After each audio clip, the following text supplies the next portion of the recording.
जय गुरु जी, शुक्राना गुरु जी। आवाज आ रही है संगत जी?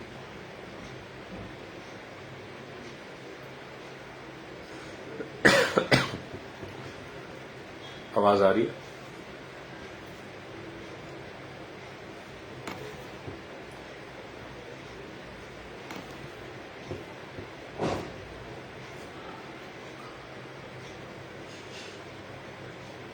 सबको जय गुरु जी। जितनी संगत जुड़ रही है साथ संगत को जय गुरु जी, जय गुरु जी।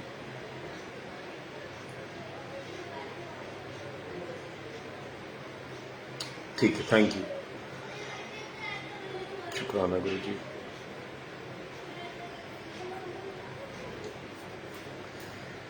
सबको जय गुरु जी। गुरु जी को चरण वंदना, मालिक के चरणों में प्रणाम।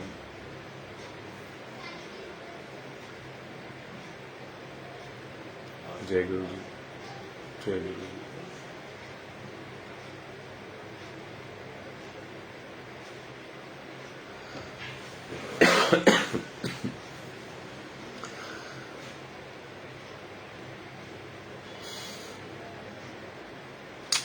जितनी भी संगत जुड़ रही है मालिक से अभी इस फेसबुक लाइव के थ्रू, बड़े ही प्रेम से मालिक के चरणों में अपना शीश झुका के नतमस्तक होके बड़े ही प्रेम से मिलकर बोले कि जय गुरु जी, धन धन गुरु जी, वाह वाह गुरु जी। आज का जो टॉपिक है संगत जी, आज का टॉपिक है भक्ति के ऊपर। आज जो मालिक सत्संग कराएंगे वो पेज बाय पेज मालिक लाइफ के जो हमारे पेज जो मालिक ने ये लाइफ ब्लेस करी हुई है, या जो मालिक ने प्रैक्टिकल मेरे को, इस दास को, अपने बच्चे को जो थोड़ा सा एक बूंद ज्ञान दिया, बस वही शेयर करवा रहे हैं मालिक स्टेप बाय स्टेप। क्योंकि जैसे जैसे सिखाया मालिक ने वैसे वैसे वो बुक की तरह चैप्टर बाय चैप्टर जो भी मालिक ने शिक्षा प्रदान करी वो खुद ही सर पे हाथ रख के खुद ही बुलवाते हैं। ना मुझे बोलना आता है, ना मुझे ज्ञान है, ना मेरे पास कोई क्वालिटी है, मैं तो बहुत निमाड़ा सा, बहुत तुच्छ सा, बहुत ही पापी नीच आप जिसे कह लीजिए वो आदमी हूँ। ना मेरे पास कोई क्वालिटी है, ना मैं किसी का कुछ कर सकता हूँ। बस करने वाले गुरु महाराज हैं, ये बुलवाने वाले भी गुरु महाराज हैं। संगत जी अब मैं कमेंट्स ऑफ कर रहा हूँ, क्योंकि मैं कमेंट्स ऑफ ही रखता हूँ, क्योंकि हमने सत्संग जो है वो गुरु महाराज की महिमा का बखान संगत को करना है। तो क्वेश्चन आंसर या अगर जब कमेंट्स की तरफ हमारा ध्यान चला जाता है तो हम अपने रास्ते से भटक जाते हैं कि हम गुरु की महिमा सुना रहे हैं, गुरु की उस्तत सुना रहे हैं, और हमारा ध्यान भटक जाता है। तो बस बीच में चेक कर लेते हैं कि नेट चल रहा है ना, कई बार डिस्कनेक्ट भी हो जाता है। तो मालिक का बहुत बहुत शुक्राना। तो मालिक बखान करवा रहे थे अपनी महिमा का चैप्टर वाइज चैप्टर। अभी आप संगत जी हैरान हो जाएंगे ये बात सुन के, मैं भी हैरान हुआ था। अभी सिमरन मेहरा आंटी, आप जिनका सत्संग सुनते हैं, गुरु महाराज जिनका सत्संग करवाते हैं, सिमरन मेहरा आंटी का, अभी उनका ना गुरु जी ने ना एक सेवा शुरू करवाई अभी नितिका आंटी के through, surcharge with divine love, जो कि सुखी आंटी ने लिखी है। मैंने कभी सुखी आंटी को देखा नहीं, कभी गुरुजी ने उनका यूट्यूब पे सत्संग भी नहीं सुनाया, पर उनके बारे में पता है। तो उनकी बुक है सरचार्ज विद डिवाइन लव, वैसे वो इंग्लिश में है, और मैं थोड़ा पढ़ने का बहुत बड़ा चोर हूँ, क्योंकि एक मेरे को थोड़ी सर्वाइकल की प्रॉब्लम है, और दूसरा कि ना मैं ना पढ़ नहीं सकता, मुझे पढ़ना अच्छा नहीं लगता। मैं सुन फिर भी लूंगा, पर ना पढ़ना मुझे बिल्कुल भी अच्छा नहीं लगता। स्टार्टिंग से ही ना मालिक ने पढ़ाया लिखाया जहां तक भी, बड़ा शुक्राना मालिक का। पर पढ़ाई मुझे ना बिल्कुल भी नीचे झुक के पढ़ना बिल्कुल भी इंटरेस्ट नहीं आता, मैं बहुत बोर हो जाता हूँ, क्योंकि मुझे याद भी नहीं होता। तो मेरे को सिमरन आंटी कहती भैया आप ये ना मैं दिव्य आभा है हिंदी में, वो भी पढ़ती हूँ, और तो ऐसी कोई बात चली तो मैंने कहा हाँ, गुरु महाराज ने अब ये search child with divine love की सेवा भी शुरू करवाई है। नितिका आंटी है, कोई आंटी है, वो इंग्लिश है, इंग्लिश में लिखी हुई है, वो हिंदी में पढ़ती हैं और उसको इंग्लिश टू हिंदी कन्वर्ट करके वो पेज बाय पेज वो हम डेली गुरु महाराज सेवा करवाएंगे और वो भेजी जाएगी। ग्रुप्स मालिक ने जो ग्रुप्स बनाए हुए जो भी गुरु जी के ग्रुप्स है सत्संग के लिए, उसमें भेजी जाएगी। तो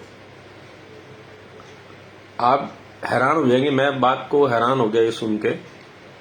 तो मैंने बोला वो, तो सिमरन आंटी कहती कि आप ये बुक आपने कभी नहीं पढ़ी? मैंने कहा मैंने नहीं पढ़ी। उन्होंने कहा भैया आप झूठ मत बोलो। मैंने कहा मैं पहली बात तो झूठ बोलता ही नहीं, दूसरी बात अगर तेरे को विश्वास नहीं है तो मैं क्या बोलूंगा, कसम खा सकता हूँ और क्या बोल सकता हूँ कि गुरु जी का वास्ता है कि मैंने आज तक कोई बुक नहीं पढ़ी, गुरु जी की कोई भी बुक नहीं पढ़ी। क्योंकि मैं तो सुखी आंटी को भी इतना नहीं जानता, मैंने भी संगत से सुना है कि सुखी आंटी के जो सत्संग सुने हैं, सत्संग सुखी आंटी।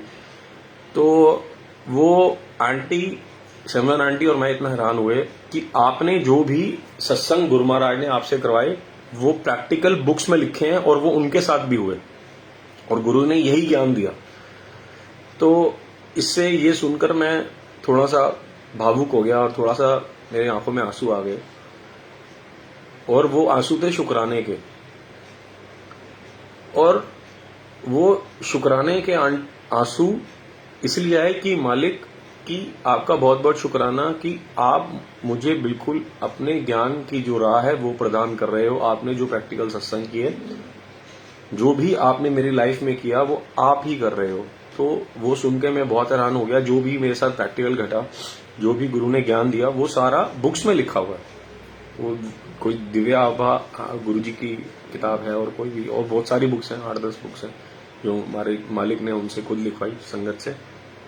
तो इसका मतलब कि गुरु महाराज हम सबके साथ हैं और हम बिल्कुल राइट पाथ पर चल रहे हैं जो कि खुद मालिक चला रहा है। तो मालिक का बहुत बहुत शुक्राना। ये बात सुन के मैं बहुत हैरान हो गया। फिर मुझे पता लगा नितिका आंटी के थ्रू कि सुखमनी आंटी अलग हैं, सुखमनी हरीशन आंटी अलग हैं, सुखी आंटी की बेटी है सुखमनी आंटी, और एक सुखमनी आंटी अलग हैं। उन्होंने किताब लिखी है। मैंने कहा जी अब एक काम करते हैं, आप मेरे को, मैं खुद कंफ्यूज हो रहा हूँ। तो अब गुरु जी ने वो चैप्टर बाय चैप्टर, जैसे 2 दिन पहले इंट्रोडक्शन गुरु जी ने मालिक ने भिजवाया तो वो सुना, फिर फर्स्ट चैप्टर था इंट्रोडक्शन का, फिर सेकंड और थर्ड फोर्थ फिफ्थ कल मालिक ने सुनवाया जो मालिक की महिमा का बखान है। फिर पता लगा कि वो बुक की बेटी के द्वारा लिखी गई है और वो बता रही है।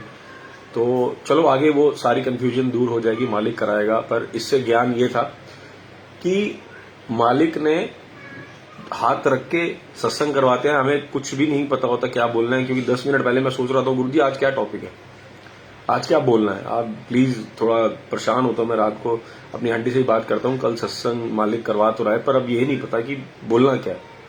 तो जितने भी सत्संग कराए, आज 11th पार्ट है मालिक का।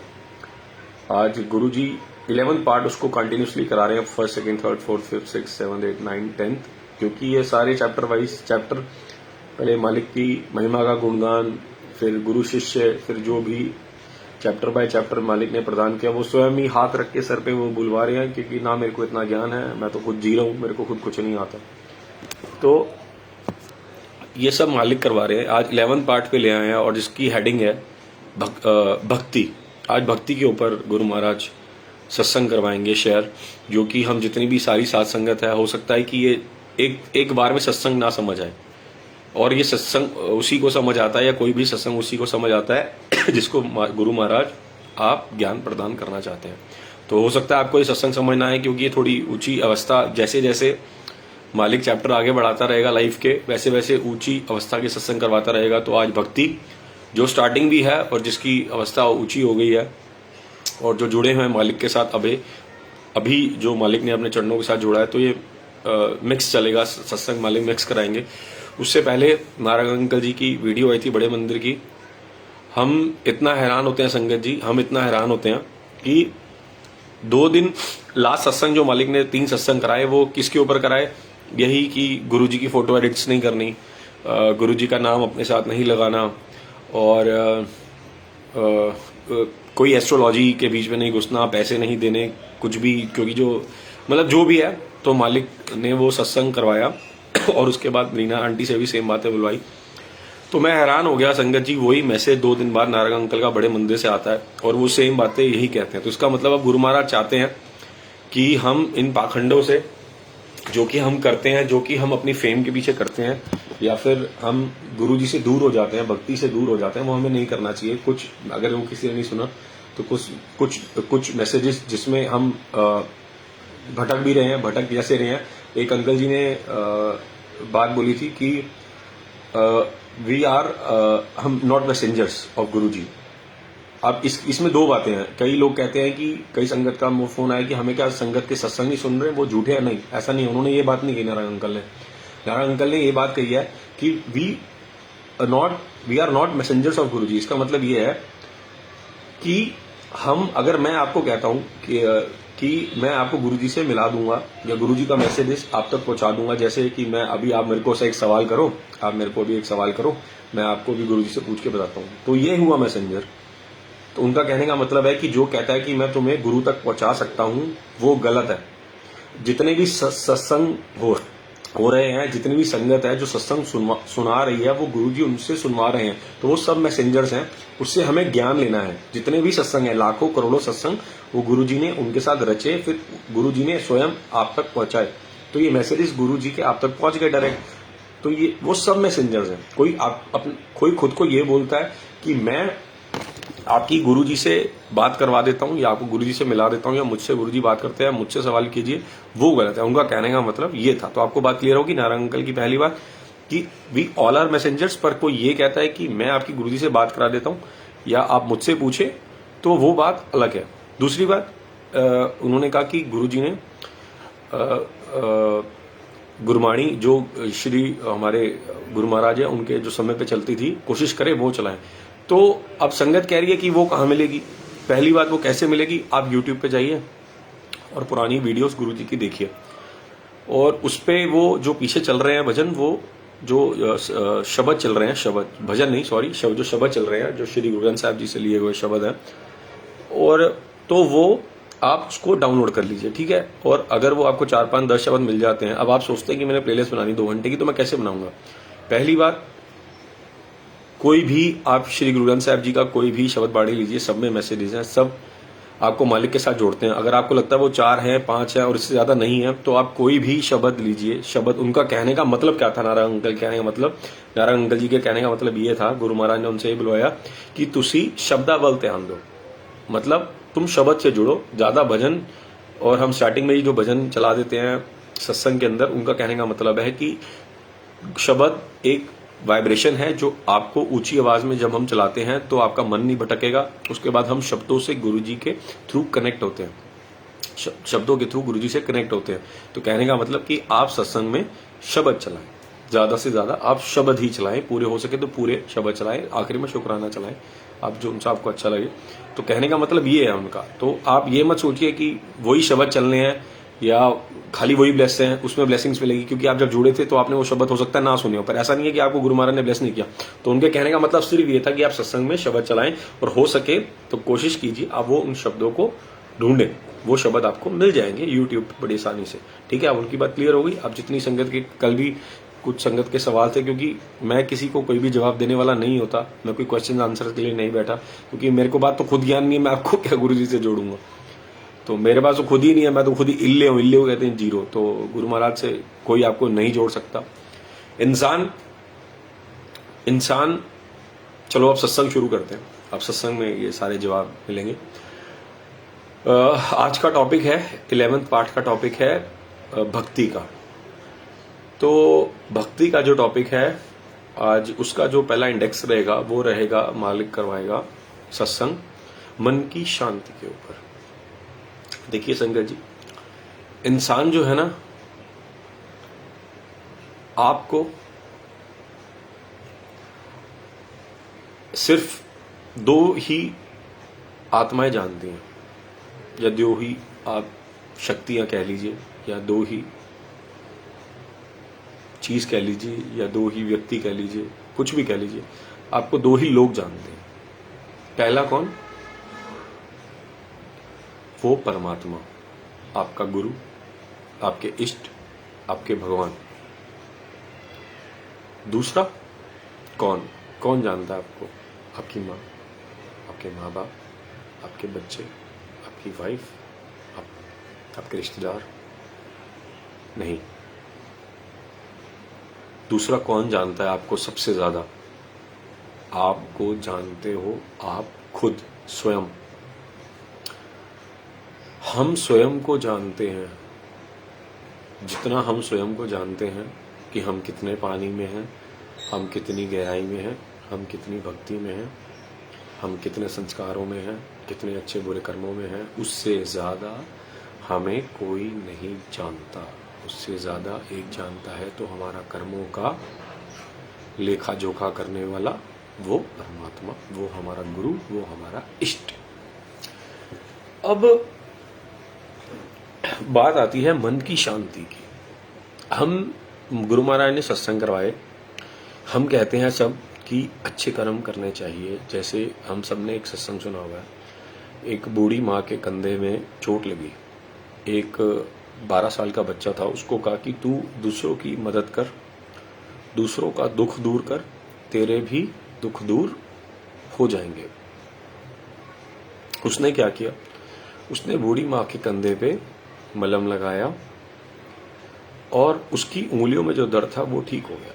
तो इससे हमें क्या मैसेज मिला कि मन की शांति पहले किसमें है? अच्छे कर्म करने में, लोगों की भलाई करने में। ठीक है, इससे मैसेज मिला। अगर हम लोगों की भलाई करते हैं, अच्छे कर्म बनते हैं, और जिसको सबसे ज्यादा कहते हैं, जैसे दुआ का कोई रंग नहीं होता पर हमारी जिंदगी में रंग दुआ ही लाती है। इसका मतलब आप समझे कि दुआ का कोई रंग नहीं होता पर असर दुआ ही करती है, रंग दुआ ही लाती है। कैसे? हमने अच्छे कर्म किए, लोगों की मदद की, लोगों की हेल्प की और हमने दुआएं कमाई। अब दुआ कैसे कमाते हैं? ह्यूमैनिटी जिसको हम कहते हैं, केयरिंग जिसको हम कहते हैं, लोगों का भला जिसको हम कहते हैं। हम कहते हैं ना, नानक नाम चढ़ी कला तेरे पाने सर्वत्र का भला। हम लोगों का भला करते हैं, उससे हमें दुआएं मिलती हैं। जैसे परसों आपने एक सत्संग सुना होगा रीना आंटी का। रीना आंटी के बेटे से एक किसी का एक्सीडेंट हुआ, तो उनके साथ एक एक्सीडेंट हुआ और एक छोटे से बच्चे ने उनकी स्कूटी ठोक दी, कोई गाड़ी पे था, उनके साथ एक एक्सीडेंट हुआ, रीना आंटी के साथ एक एक्सीडेंट हुआ। उनकी स्कूटी किसी बच्चे ने ठोक दी, तो उनको उस पर दया आई। उन्होंने कहा, वो बच्चा उतर के बाहर आया, उन्होंने स्कूटी से उठाया और उनको उस पर दया आई। उन्होंने कहा, मेरे बच्चे भी तो इतने ही हैं, तो क्यों ना मैं इनको माफ़ कर दूं। उन्होंने उनको माफ़ कर दिया। ये बहुत बड़ा टॉपिक है, बहुत गहराई है, हो सकता है आपको एक बार में समझ ना आए, तो बड़े ध्यान से सुनना। एक बार नहीं तो आप 2 या 3 बार सुनना, तभी आपको समझ आएगा, क्योंकि आज का टॉपिक बहुत गहरा है। क्योंकि जैसे जैसे मालिक आगे लेके जा रहा है, वो समुद्र की गहराई में उतार रहा है। तो ये गहरी बातें, जब हम गहरे हो जाएंगे, हम सारी इन चीज़ों से निकल आएंगे, तब जाके समझ आएगी। तो और मालिक जिसको समझाना चाहेगा, तो शुक्राना गुरु जी का, सबको ये मालिक ग्रहण कराए, क्योंकि समझानी गुरु महाराज ने। तो उन्होंने उसको माफ़ कर दिया और वो घर पे आ गई। अब कोई 2-4 दिन पहले उन्होंने अपनी स्कूटी एक बहुत तेज चला रही थी या धीरे चला रही थी, वो जाने, एक बहुत तेज धड़ाम से एक गाड़ी में लगी, जिनका आगे का बोनट भी टूट गया और उनका बहुत नुकसान हुआ। अब वो भी बच्चा था उतने ही साल का, और वो बच्चा बाहर निकला, उसने अपनी गाड़ी की परवाह नहीं करी, उन आंटी को उठाया। ये प्रैक्टिकल सत्संग जो गुरु महाराज ने संगत के साथ कराया, प्रैक्टिकल गुरु है, प्रैक्टिकल सत्संग। और उनको उठाया और उसको, उस बच्चे ने बजाय कुछ बुरा भला कहने के उन आंटी की मदद करी, रीना आंटी की मदद करी, उनको उठाया और उनको बोला, आंटी आपको कुछ चोट तो लगी? उन्होंने कहा कि सॉरी बेटा, मैंने तेरी स्कूटी ठोक दी, मैंने ध्यान नहीं दिया, मुझे तेरी गाड़ी आती हुई दिखी नहीं। उन्होंने कहा, आंटी कोई बात नहीं, गाड़ी तो, और कितनी बड़ी बात बोली उसने कि आंटी कोई बात नहीं, गाड़ी तो और बन जाएगी, उसकी तो कोई दिक्कत नहीं है, आप अपना ध्यान दो, आप ठीक हो, मैं आपको घर तक छोड़ा था। उन्होंने कहा, नहीं मैं चली जाऊंगी, और उनकी गोदी में चोला था गुरु जी का। तो इससे हमें क्या शिक्षा मिलती है? हमें हर सत्संग से शिक्षा मिलती है, हर संगत मैसेजेस देती है गुरु जी के, हर संगत जो भी सत्संग सुनाती है वो गुरु जी के मैसेज है, वो ग्रहण करना हमारे ऊपर है कि हम उसको क्या अपनी लाइफ में एप्लीकेबल कर रहे हैं कि नहीं कर रहे हैं, इम्प्लीमेंट कर रहे हैं कि नहीं कर रहे हैं। तो इससे क्या ज्ञान मिला? इससे ज्ञान मिला कि माफ करना सीखो, आप हर एक को माफ करना सीखो। जो पहला इंडेक्स है वो क्या चल रहा है? मन की शांति का। और मन की शांति कब मिलती है? जब हम किसी को माफ करते हैं। आपकी किसी ने गाड़ी ठोकी, आपने उसको माफ कर दिया, उसने आपके हाथ जोड़े, आपने उसको माफ कर दिया, तो मन की शांति किसको मिली? पहली आपको और दूसरी उसको। आप सोचो, अगर मैंने किसी की गाड़ी ठोकी या किसी ने मेरी गाड़ी ठोकी, मैं उतरा, मैंने उसको 2 थप्पड़ लगा दिए, माँ बहन की गालियां दे दी, 1 दिन नहीं, 2 दिन नहीं, 3 दिन नहीं, 4 दिन नहीं, 5 दिन नहीं, मैं साल तड़पता रहूंगा अपने आप को लेके कि उसने मेरी गाड़ी ठोकी, मैंने उसको गालियां दी। ये दिमाग के अंदर बात चलती रहेगी, ये दिमाग के अंदर बात चलती रहेगी। मैं अपनी गाड़ी का डेंट देखूंगा, मैं परेशान होऊंगा, या गाड़ी का ठीक करा ली पेंट देखूंगा, मैं परेशान होऊंगा। जब तक वो गाड़ी मेरे सामने रहेगी तब तक मुझे वो एक्सीडेंट याद आता रहेगा। पर अगर मैं उसको मैंने उतरा, सोचो 2 सीन हुए, जैसे पिक्चरों के अंदर सीन होते हैं वैसे ही हमारी जिंदगी के साथ सीन हुए। मैं गाड़ी से उतरा, मैंने सामने वाले को माफ कर दिया, उसने भी मुस्कुरा दिया, मैंने भी मुस्कुरा दिया, बात खत्म हो गई। गाड़ी तब भी ठीक करानी है, तब भी ठीक करानी है, आपने उसको मुस्कुरा दिया, वो बात वहीं खत्म हो गई। और आपको क्या मिली? मन की शांति। दूसरा क्या बना? आपका अच्छा कर्म।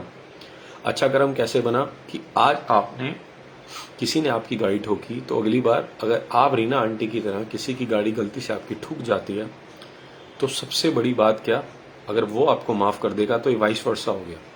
तो इससे 2 ज्ञान मिले। पहला क्या?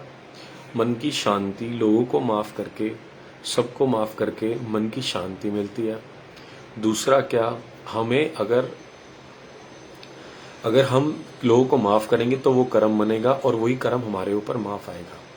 तो जितने भी रात को संगत आप सोते हो ना, संगत जी आप जितने भी रात को सोते हो ना, आपकी आधी जिंदगी हल्की हो जाएगी। कैसे?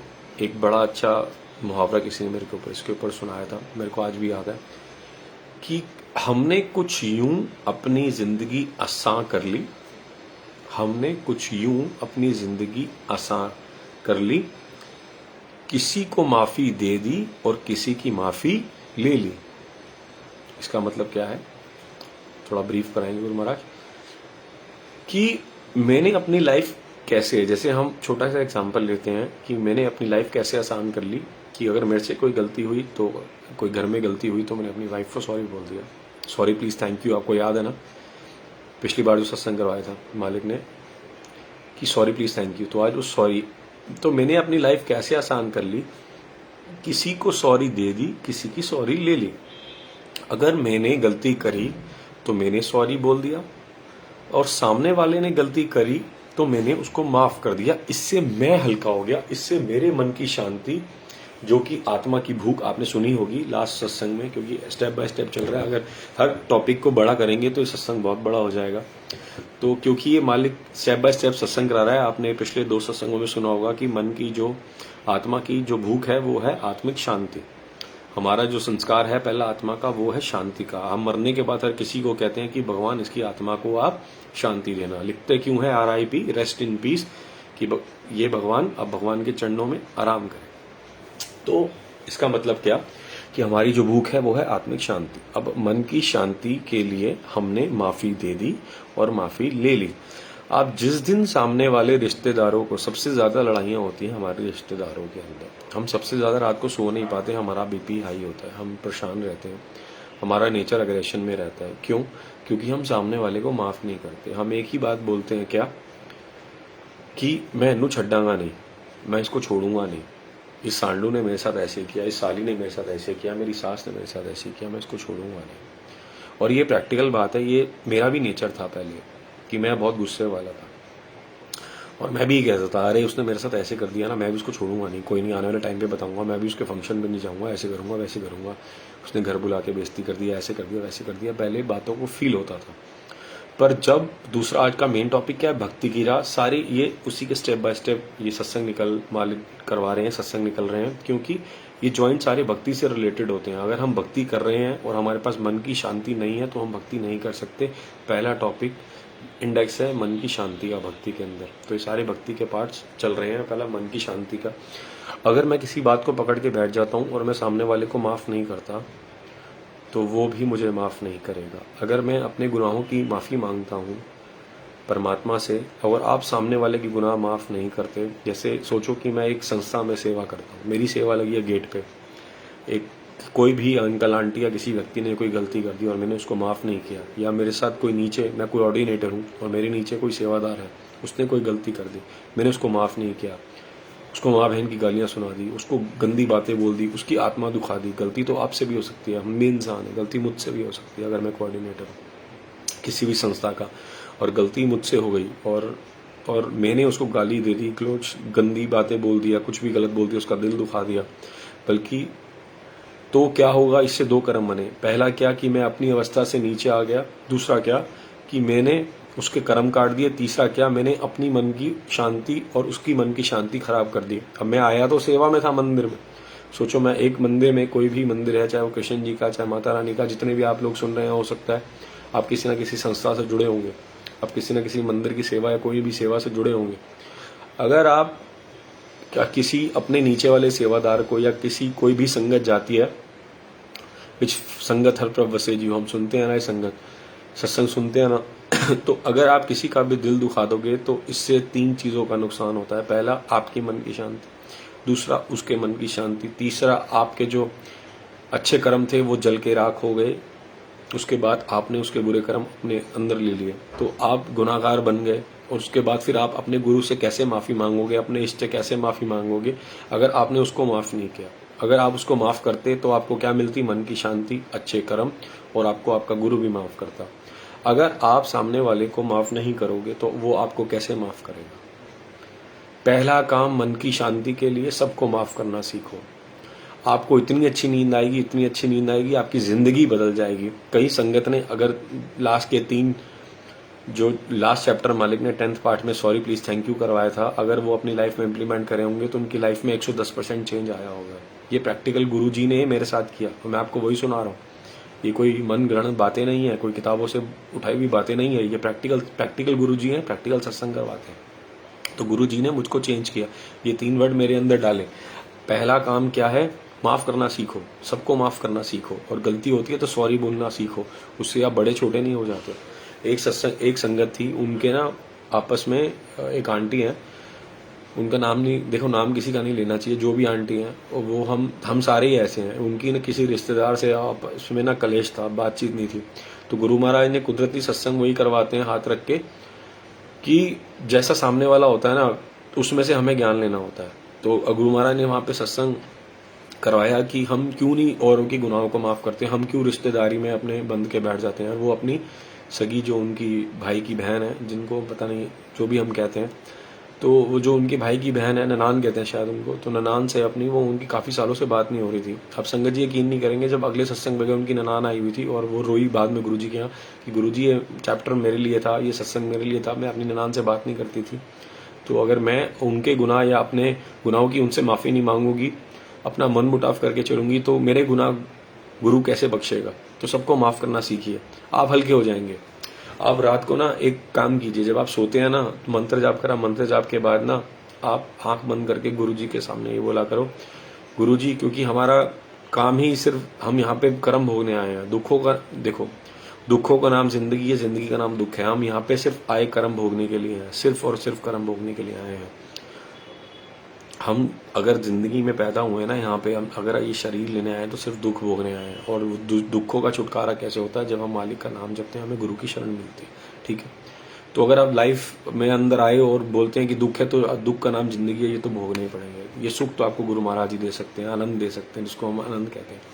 अब रात को क्या बोल के सोना है, रात को ये बोल के सोना है कि गुरु जी मुझसे जितनी भी आत्माएं मैंने उनका दिल दुखाया हो या जाने अनजाने में मैंने कोई भी गलती करी हो, तो प्लीज़ वो सारी आत्माएं और गुरुजी मुझे बख्श देना। 11 दिन करके देखो, 11 दिन, आप बिलीव नहीं करोगे, आपकी ज़िंदगी में इतनी शांति आ जाएगी, इतनी शांति आ जाएगी। अपने रिश्तेदारों से अगर आपने गलती करी है आप उनको सॉरी बोलो, अगर उन्होंने गलती करी है आप उनको फोन करके तब भी सॉरी बोलो। क्यों? आप हल्के होगे। एक जेलसी माचिस की तीली की तरह होती है, अगर मैं सामने वाले को माफ नहीं करूंगा तो मैं खुद जल के राख हो जाऊंगा। तो इससे अच्छा यही है अपनी मन की शांति खराब करने से अच्छा, क्योंकि मन की शांति भक्ति के लिए बहुत जरूरी है। क्योंकि जब भी हम शब्दों में बैठते हैं, गुरुजी के शब्द चलाते हैं, गुरुजी के पास मेडिटेशन करने बैठते हैं या सत्संग में बैठते हैं, तो हमारा मन क्यों नहीं लगता? हमारा मन रिश्तेदारियों में या मैं चल रहा होता है, तो मन कैसे जुड़ जाएगा? तो पहला भक्ति का स्टेप क्या है?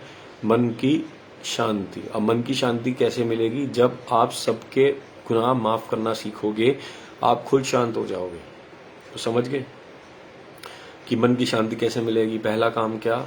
सॉरी बोलो। उन सब आत्माओं को रात को सॉरी बोला करो, गुरुजी को बोला करो, गुरुजी सॉरी, क्योंकि मैं यहाँ पे लेखा जोखा ही तो करने आया हूँ, सबसे अपना लेन देन ही तो करने आया हूँ। किसी ने मेरा पैसा मार लिया या कहीं मेरी चोरी हो गई या किसी केमिस्ट का या किसी डॉक्टर को देना ही है, तो हमारा सारे कर्म है, ये हम कार्मिक अकाउंट से तो क्लियर करने आए हैं।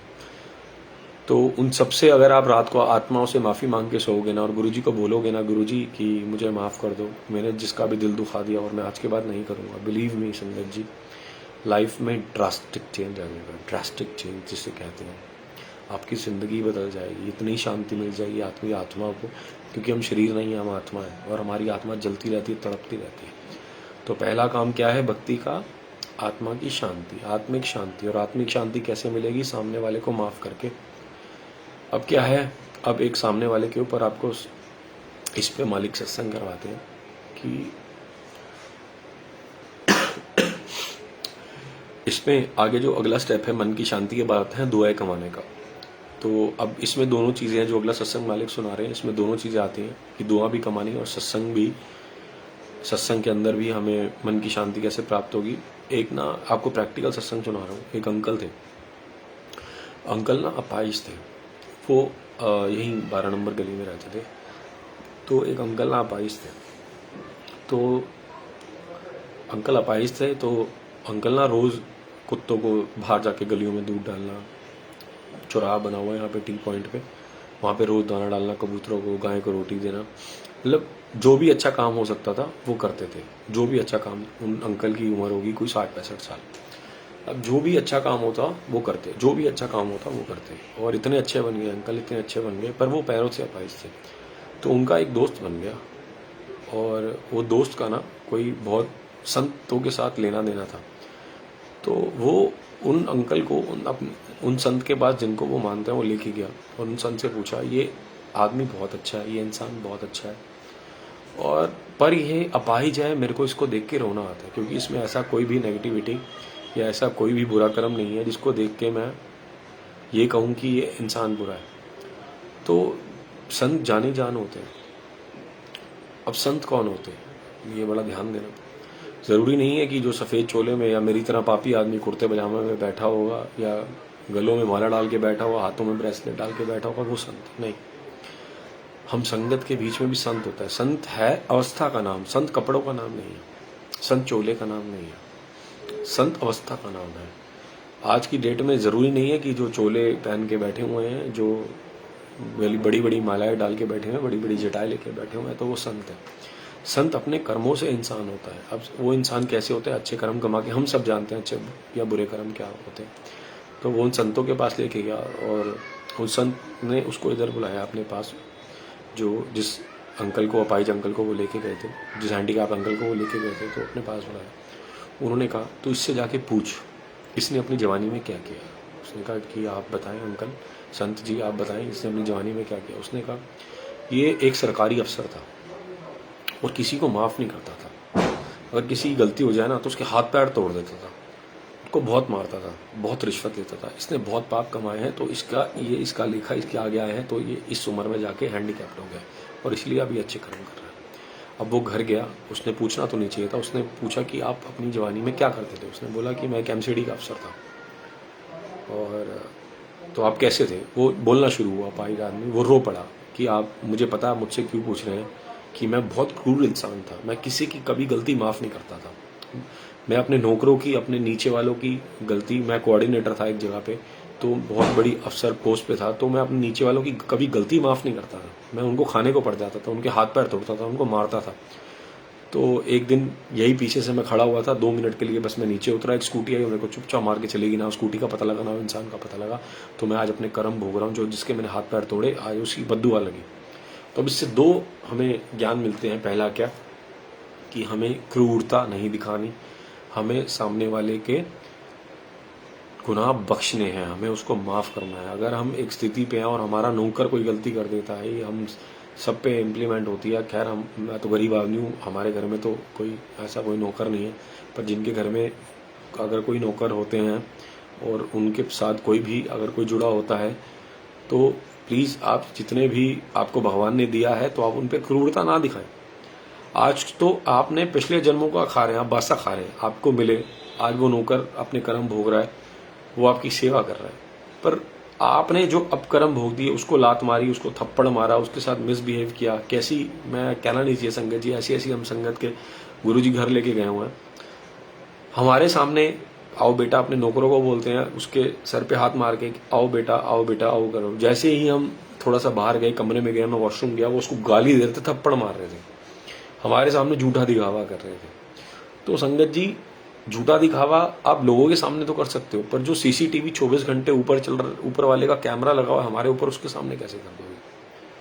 कर्म करने, ठीक करने बहुत जरूरी है। परसों गौतम अंकल का सत्संग आ रहा था ना, डॉक्टर अंकल का सत्संग आ रहा था, वो बहुत भाग्यशाली हैं, उन्होंने गुरु महाराज के जो चरणों से जुड़े। पर हम भाग्यशाली वो भी हैं जो बाद में जुड़े। इस सत्संग को थोड़ा सा आपको थोड़ा ब्रीफ कर दें कि मालिक सत्संग पे सत्संग इसलिए निकलवाता है क्योंकि हम सबके तो मेरे भी उसमें बहुत सारे सवाल होते हैं जो मालिक खुद ही जवाब दिलवाता है। तो हम सोचते हैं कि पुरानी संगत ज़्यादा ब्लेस्ड है। नहीं, ऐसा नहीं है। आप हमारी बहुत बड़ी गलत फहमी है, हमारी बहुत बड़ी गलत फहमी है कि उन्होंने गुरु जी के दर्शन किए, उन्होंने गुरु जी के चरण छुए।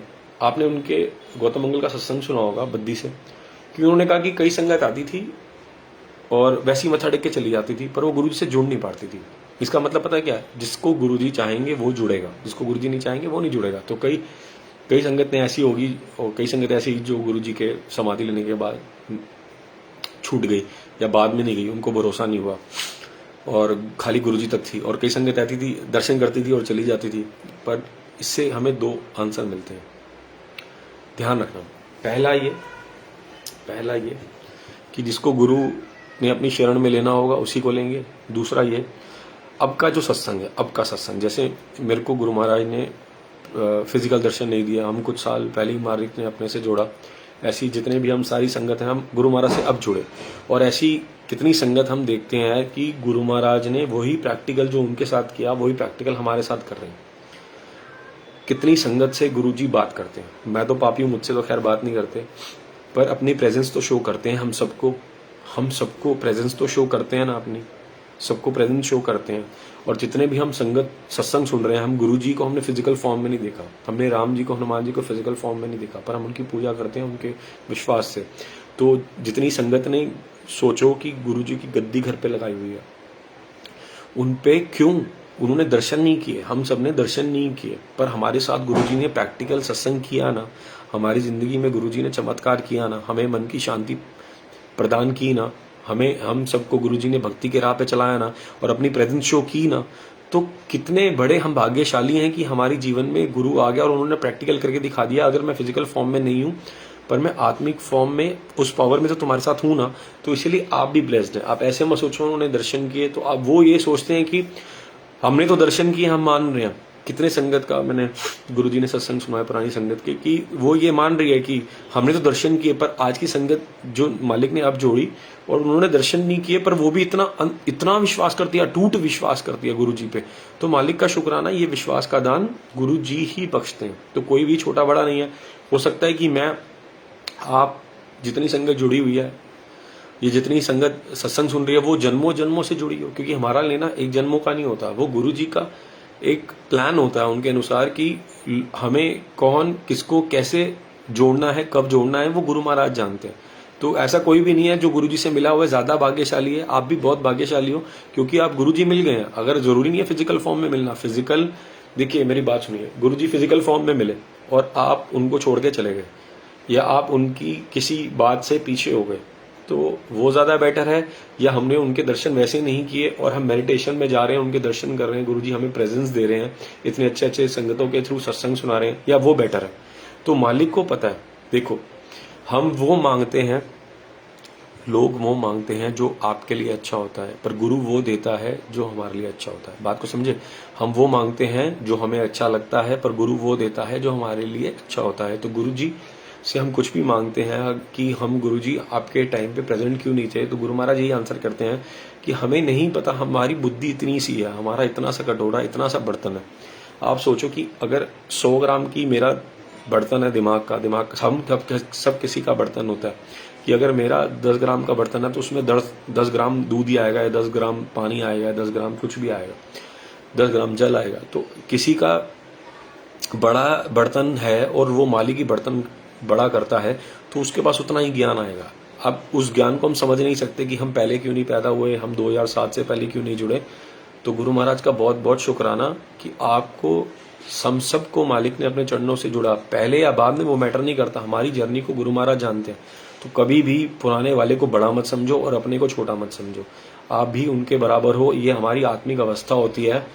जरूरी नहीं होता कि कोई पुराना होगा तो उसकी आत्मिक अवस्था ऊपर होगी। हमारे अंदर ऐसी कितनी संगत से गुरु महाराज मिलाते हैं जो 1 साल पहले जुड़ी है, 1 महीने पहले जुड़ी है, और जिनसे पृथक गुरु जी बात करते हैं, और जिसको गुरु जी मिल जाते हैं वो हमेशा छुप के रहता है।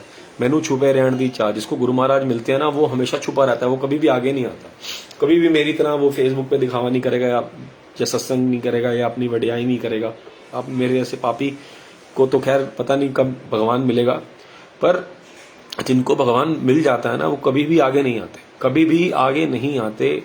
आप यकीन कर लो कि वो अपने साथ ना कभी गुरु का नाम जोड़ते हैं। अगर गुरु का नाम कैसे जोड़ना, हम अपने आगे आजकल गुरु का नाम लिखना शुरू हो गए हैं। गुरु जी के साथ जो भी नाम उसका, सीता, जो भी अनिल, जो भी नाम होगा, अपने साथ गुरु का नाम जोड़ रहे हैं। तो हमारे अंदर भी इतनी बुद्धि नहीं है, इस बुद्धि का प्रकाश भी मालिक देगा। अभी सत्संग के अंदर मालिक सत्संग कराते हैं क्योंकि एक बहुत गहराई है, मालिक के सत्संग के अंदर बहुत गहराई है, और वो गहराई उसी को समझ आएगी जिसको वो ले जाना चाहेंगे, उसको नहीं समझ आएगी जिसको नहीं ले जाना चाहेंगे। तो इसीलिए कोई पुराना नया नहीं होता, सब मालिक के बच्चे हैं, सब बराबर हैं, और आप उनसे ज्ञान लिया करो। जितने भी सत्संग सुना रहे हैं सब मैसेंजर्स हैं गुरु जी के, आप भी मैसेंजर्स हो। जब आप सत्संग सुनाओगे, मैसेंजर्स कैसे हो कि आपके साथ गुरु ने सत्संग किया और आपने वो बखान कर दिया। मैसेंजर ऐसी नहीं कि मैं आपकी गुरुजी से अगर मेरी बात होगी तो मैं बात कराता हूँ, क्योंकि जिसकी बात हो जाएगी वो कभी इन चक्रों में पड़ेगा ही नहीं। वो अपना मालिक से कनेक्शन रखेगा, वो अपनी आत्मिक दृष्टि को, अपनी अवस्था को ऊंचा बढ़ाएगा, ना कि लोगों से जुड़ेगा, वो गुरु से जुड़ेगा। तो वो तो पहले ही साइड हो गया जो अपने आप को मैसेंजर कहता है। हम सब मैसेंजर हैं गुरु के, क्योंकि गुरु जी हमारे साथ सबके साथ प्रैक्टिकल सत्संग करते हैं और प्रैक्टिकल सत्संग गुरु जी सुनवाते हैं। तो सब मैसेंजर है। सबसे आपने क्या लेना है? ज्ञान लेना है। आपने उनकी बातों को कोई पकड़ के नहीं बैठ जाना। अगर आप किसी से कुछ भी सीखते हैं, अच्छी बात सीखते हैं, जैसे भक्ति सीखिए, भक्ति का पहला जो पार्ट चल रहा है वो मन की शांति का चल रहा है। तो आप मन की शांति के लिए जुड़ते हैं गुरु से। हम जितने भी, अगर आज गुरु जी के बड़े मंदिर गए हैं या सत्संग में जाते हैं या कोई भी मंदिर गुरुद्वारे जाते हैं, तो हम अपनी मन की शांति के लिए जाते हैं, जो कि सबसे पहला काम है। हम क्यों जाते हैं? हम क्यों कहते हैं कि हम बड़े मंदिर गए और हमें शांति मिल गई? कहते हैं ना, मैं बड़े मंदिर गया, मेरे को इतना सुकून मिला, इतना सुकून मिला, इतनी शांति मिली। क्योंकि वो हमारी आत्मा की असली भूख है। हमारी आत्मा की असली भूख ही उसकी शांति है, जिसको मन की शांति कहते हैं। वो दरअसल होती है आत्मा की शांति। आत्मा की शांति के लिए हम इस आत्मा के कर्म भोगने के लिए ये आत्मा शरीर में आई है और ये शरीर बोल रहा है। तो हमारी जो संस्कार है आत्मा का या भूख है, वो क्या है? आत्मिक शांति, जिसको हम मन की शांति कहते हैं। मन सुखी तन सुखी। अगर आपका मन सुखी रहेगा तो आपका तन सुखी रहेगा, तन सुखी रहेगा तो आसपास का सारा व्यवहार सुखी रहेगा। तो संगत जी, आज गुरुजी ने हमें क्या सिखाया? क्या सत्संग तो बहुत गहराई में होते हैं, आगे और सत्संग में सत्संग निकलते हैं। तो आज खाली आप इतनी, हम 2 ही बातें आज गुरु महाराज से चरणों में अरदास करेंगे कि गुरु महाराज, ये जो आपने सत्संग कराई, सिर्फ 2 बातें आपने सिखाई हैं वो सिखाओ। पहला तो भरोसा करो अपने गुरु पे। दूसरा क्या? कि हमने अपने मन की शांति के लिए सबको माफ करना है, अपने बड़े को, छोटे को, हम अगर अपनी क्रूरता में आ जाते हैं, सोचते हैं मैं जज हूं, मैं पुलिस वालों, मैंने इसको माफ नहीं करना, आप माफ करोगे तो ऊपर वाला आपको माफ करेगा। आप अपने रिश्तेदारों को माफ करोगे तो गुरुजी आपको माफ करेंगे। आपको उससे दो चीजें होंगी, आपके कर्म निर्मल होंगे, दूसरा आप अपने मन की शांति। इसलिए हाथ जोड़ के रिक्वेस्ट है, जितने भी, अगर आप कोई सेवा करते हो कहीं पे, किसी सोसाइटी से जुड़े हो, अगर आपकी उनसे अनबन है, आप उनको सॉरी बोलिए। आपके रिश्तेदार हैं, उनकी आपसे लड़ाई है, आप उनको खुद सॉरी बोलिए। और शाम को देखिए आपको गुरु महाराज कितनी शांति प्रदान करेंगे। ये प्रैक्टिकल गुरुजी ने करवाया, तो प्रैक्टिकल सत्संग करवा रहे हैं। इसलिए सभी संगत से हाथ जोड़ के रिक्वेस्ट है कि जो अगर इस बात को थोड़ा समझती है तो अपने रिश्तेदारों को माफ करो। सामने वाले की अगर कोई गलती हो जाती है, आपसे नौकर से कोई गलती हो जाती है, सेवा करते हुए आपके साथी से कोई गलती हो जाती है, कोई संगत से गलती हो जाती है, विद संगत हर प्रभ वसे जियो। हर संगत में गुरु बसता है, हर आत्मा में राम बसता है, हर शरीर में राम बसता है, क्योंकि उसने राम का ही हो जाना है एक ना एक दिन, चाहे देर चाहे सवेर। तो उस राम की कदर करो। आपका नौकर है वो भी राम है, आपकी बीवी है वो भी राम है, आपके बच्चे हैं वो भी राम है। उन सब में राम को देखो, उन सब में गुरु को देखो, उन सब की कदर करो। किसी के साथ भी गलत मत करो, दुर्व्यवहार मत करो, उनको माफ करना सीखो। उससे दो चीजें, पहला हमारे अच्छे कर्म, दूसरा हमारे मन की शांति। और अब इस मन की शांति का आगे बढ़ाएंगे नेक्स्ट सत्संग में। थोड़ा सा जो पिछला सत्संग रह गया था वो था, पिछला जो टॉपिक महाराज जी ने लिया था, महाराज जी ने दिलवाया था, ये जन्म तुम्हारे लिखे। अब मन की शांति कैसे मिलती है? ह्यूमैनिटी से मिलती है। जब हम गुरु महाराज ने बात कराई भगत पूर्ण सिंह जी के ऊपर, जो कि जिन्होंने अमृतसर के अंदर पिंगलवाड़ा बसाया। पिंगलवाड़ा में मेंटली जो रिटार्डेड या जो फिजिकली चैलेंज, जो मेंटली इल होते हैं, उनके लिए उन्होंने बसाया। एक्चुअली थोड़ा सा आपको भगत पूर्ण सिंह जी के बारे में गुरु महाराज कहलवाएंगे कि भगत पूर्ण सिंह जी, एक्चुअली उनका नाम था रामजी दास। ये 1904 में भगत पूर्ण सिंह जी पैदा हुए थे। उन भगत, और वो हिंदू धर्म में पैदा हुए थे। अब वो छोटे से थे, शायद 7 या 8 साल के थे, तो वो सेवा पे लग गए। अब वो मंदिरों में सेवा के लिए जाना उन्होंने शुरू कर दिया। अब वो मंदिरों में सेवा के लिए जाते, पूरी रात सेवा करते, और मंदिर में उनको पंडित जी ने ना खाना पूछा ना पानी पूछा, उन्होंने वहां सेवा करी। कुछ टाइम बाद वो गुरुद्वारे पहुंचे। अब वो गुरुद्वारे पहुंचे, उन्होंने वहां पे सेवा भी करी, और रात को तो उन्होंने देखा कि रोज डेली 20 से 25 संगत आती है, रात को रुकती है, और एक ही जगह पे उनका लंगर बनता है। जो अंदर वालों के लिए लंगर बनता है वही बाहर वालों के लिए बनता है, जो अंदर वाले खाते हैं वही बाहर वाले खाते हैं, और जो सेवा करते हैं उनको वहां पे लंगर भी दिया गया। अब उन्होंने मंदिर में सेवा करी तो उनको मंदिर में लंगर नहीं मिला, रात को रोटी नहीं मिली। अब उन्होंने गुरुद्वारे सेवा करी, तो जब वो छोटे से थे तो गुरुद्वारे सेवा करी, तो रात को उनको भाई जी ने गर्म दूध भी दिया और लंगर प्रसाद भी दिया। अब उन्होंने देखा कि यार इसका मतलब कि ये सही रहा है कि जहाँ पे खाना तो मिल रहा है कम से कम, और जहाँ सेवा भी करो और सारे सिमरन भी करते हैं, और रात को लोग आते हैं, ठहरते भी हैं, उनकी सेवा भी होती है, तो यहाँ पे ह्यूमैनिटी है। तो उन्होंने, उनका नाम था रामजी दास, तो उन्होंने ह्यूमैनिटी के लिए सिक्खी अपनाई। फिर वो सिख बन गए, जिसको हम खंडा अमृत कहते हैं। उन्होंने अमृत चखा। वो श्री गुरु ग्रंथ साहब जी से जुड़े, गुरुद्वारा साहब से जुड़े। फिर उन्होंने अपनी पूरी लाइफ ह्यूमैनिटी के ऊपर बिताई। ह्यूमैनिटी किसे कहते हैं? गुरुजी का एक सत्संग गुरुजी ने सुनवाया कल, एक डॉक्टर अंकल थे बद्दी से, कि गुरुजी कहते थे बंदा बनो। अब बंदा कौन होता है? ये सारी चीजें मैच करती हैं। बंदा कौन होता है? जो औरों के लिए जीता है। गुरुजी का जन्म किस लिए हुआ? उनका पर्पस क्या था? उनका पर्पस यही था कि वो हम जैसी पापी आत्माओं का कल्याण कर सके। इसीलिए उनका पर्पस था ना आने का सृष्टि पे। कि हमने सत्संग सुना कि कोई देवी देवता आने को तैयार नहीं था, तो शिव जी ने अवतार लिया गुरुजी के रूप में। तो उनका अवतार किस लिए हुआ? उनका अवतार कोई यहाँ के कोई पदार्थ भोगने के लिए थोड़ी हुआ। उनका अवतार भी तो ह्यूमैनिटी के लिए हुआ। उन्होंने भी तो सबका कल्याण किया। उन्होंने भी तो यही कहा कि सबको, संगत को ज्यादा से ज्यादा लेके आओ, ताकि मैं ज्यादा से ज्यादा संगत का कल्याण कर पाऊं। उन्होंने भी तो यही किया। अब हमें अपने गुरुजी से क्या सीखने को मिलता है? कि हमें भी ह्यूमैनिटी के लिए जीना है, हमें भी औरों के लिए जीना है। और ह्यूमैनिटी क्या होती है? औरों को माफ करना, अपनी मन की शांति। सारी चीजें इंटरकनेक्टेड है भक्ति के अंदर। ये भक्ति की राह चल रही है। बंदा बनना। अब बंदा बनना किसे कहते हैं? कि तू बंदा बन जा। अगर हम कोई भी गलत काम कहते हैं तो उसे कहते हैं ना तू बंदा बन जा। और हम सब कहते हैं कि अच्छे कर्म करो।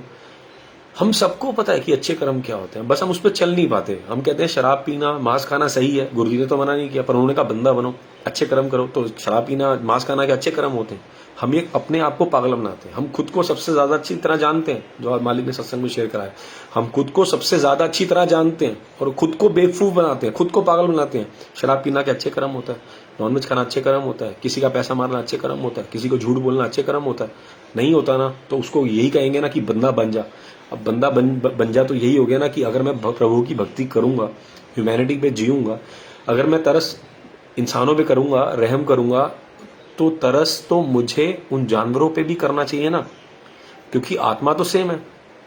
आप एक बात बताओ, एक आत्मा अगर इंसान के अंदर है, वही आत्मा कुत्ते बिल्ली के अंदर है, कोई आत्मा अलग नहीं हो जाती। हमने ही वो 84 लाख योनियां भोगी हैं, हमने ही वो 84 लाख उन्हीं से निकले हैं। अगर आप उनको माफ करोगे तो आपको उनकी योनि नहीं भोगनी पड़ जाएगी। इसीलिए आप माफ करो। एक तरफ हम चिड़ियों को दाना डालते हैं, दूसरी तरफ हम उसी के मासी के बेटे को चिकन को काट देते हैं। एक तरफ हम गाय को रोटी खिलाते हैं, शाम को जाके हम बकरे काट देते हैं। तो ये क्या बंदा बनना हुआ? मांस खाना क्या बंदा बनना हुआ? लोगों की जान लेना क्या बंदा बनना हुआ? ये ह्यूमैनिटी हुई। अब यही भगत पूरण सिंह जी क्या करते थे, बड़े ध्यान से सुनना, सारी चीजें कोरिलेटेड है, क्योंकि भक्ति की, ये सारी भक्ति की राह है। अब भगत पूरण सिंह जी क्या करते थे, एक कुत्ता गाय बिल्ली अगर उनको रास्ते पे मिल जाता था ना, कोई लावारिस लाश मिल जाती थी, वो उसको शमशान घाट में जला के आते थे। इवन कुत्ते बिल्ली को भी वो जलाते थे।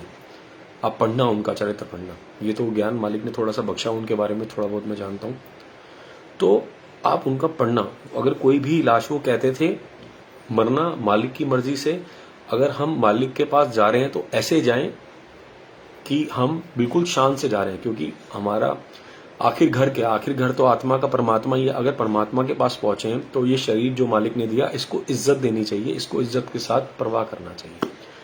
और आजकल देख लो कि बॉडीज का बुरा हाल हो रहा है, तो इसको इज्जत के साथ परवाह करना चाहिए। ये ह्यूमैनिटी है।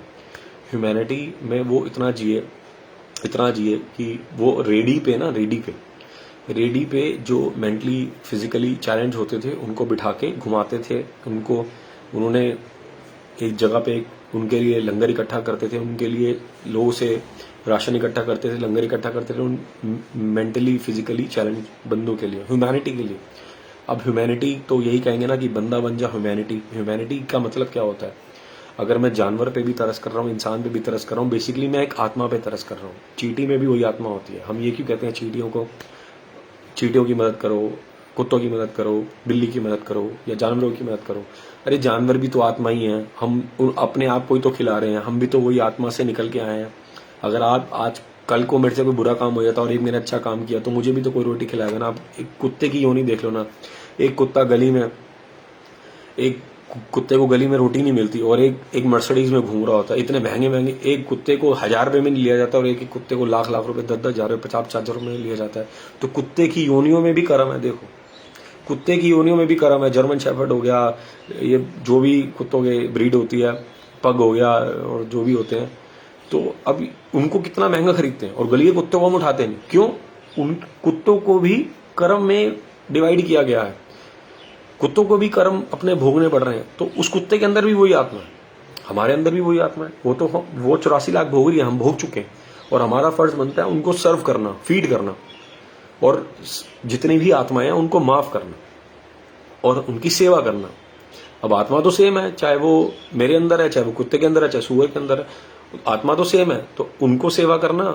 हम क्यों कहते हैं नर सेवा नारायण सेवा, कि अगर आप किसी नर की सेवा, ह्यूमन की सेवा कर रहे हैं, वो नारायण की सेवा, वो विष्णु भगवान की सेवा।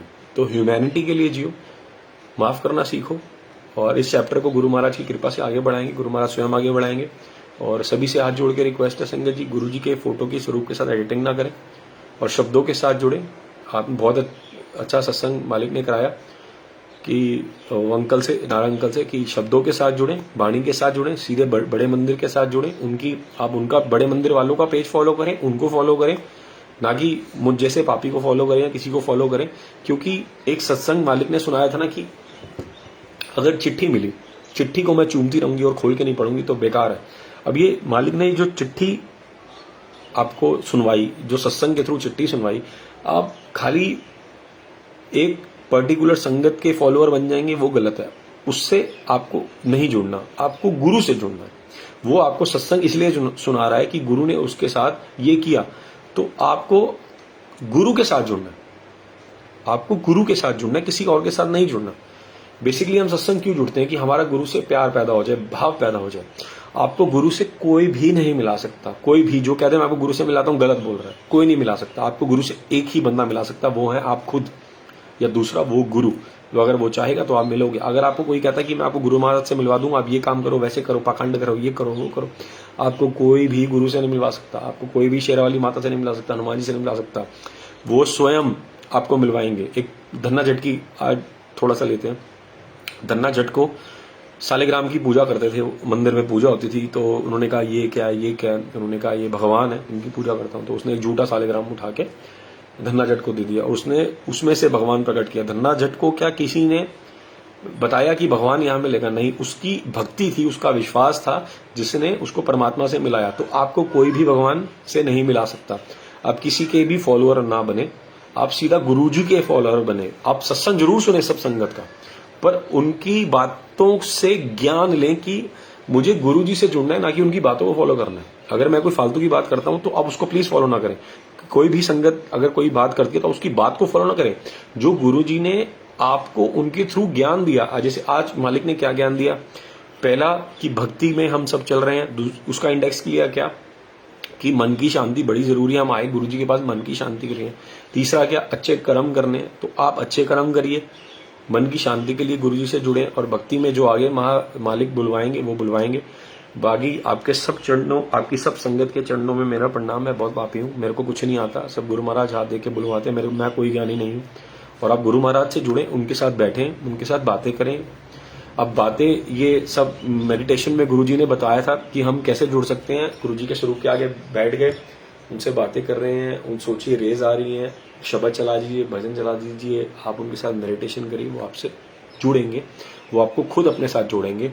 वक्त वो जानते हैं, सही टाइम वो जानते हैं, क्योंकि हम गुरुजी से उनके दर्शन मांगते हैं।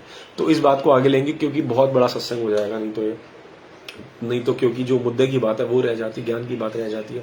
तो जो एक गुरुजी के दर्शन हम मांगते हैं, हम उसको सह नहीं सकते इसको, और मन की शांति के जो आगे इंडेक्स हैं उसको, भक्ति के जो चैप्टर चल रहा है, मालिक अगले में हाथ दे के सत्संग करवाएंगे, अपने इस दास के सर पे हाथ रख के सत्संग करवाएंगे, क्योंकि मुझे कुछ नहीं आता, सब बुलवाने वाले मालिक हैं। तो आप सिर्फ ज्ञान लीजिए और उस पर चलिए, और गुरुजी से जुड़िए, डायरेक्ट जुड़िए, कोई आपको जोड़ नहीं सकता, आप गुरुजी से जुड़िए। तो आप सब संगत के चरणों में मेरा प्रणाम। कोई गलती होगी हो, कोई भूल चूक होगी हो, किसी का दिल दुखा दिया हो जाने जाने में, तो माफ करना। इस दास की क्षमा गुरु महाराज से और आप सब संगत से, और उन आत्माओं से जिनका कभी ना कभी मैंने कोई बुरा किया या दिल दुखाया इस जन्म में या पिछले जन्म में। तो नानक नाम चढ़दी कला, तेरे बाणे सर्बत का भला। गुरु जी सबका भला करना, सबको माफ देना, और सबको आप भी माफ करें। जय गुरु जी।